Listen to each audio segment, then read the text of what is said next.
for me that any kind of escape is a basic escape, a simple one, and it covers 3 criteria.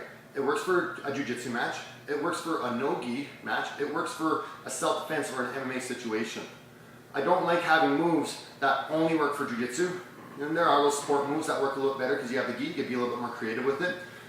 But to change a move for no-gi, it's another thing for me to remember.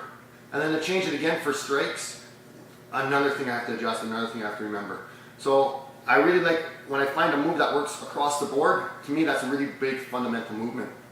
So this mount escape today, we want to make sure that we can use it in any kind of situation, which works really well for me. So first, when my opponent's going to mount and I recognize that I can't stop his entry to mount, if I can, I'm going to recover my guard.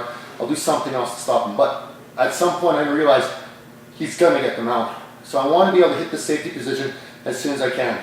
It's really important. Bear hug, lifting the hips, climb my way up, head in tight, elbows in, and just keeping the hips off the floor. So when Mark comes to side mount, I realize I can't stop it. I bear hug initially.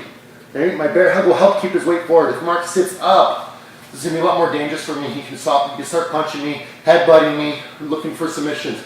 So I bear hug and I lift my hips up. When I lift my hips up, it keeps the weight of his arms on the floor, or it shifts his hips up higher. I'm going to climb, climb, climb till my hands, both sides are on his traps, and I squeeze my elbows in just to make a connection here. My hips are still up.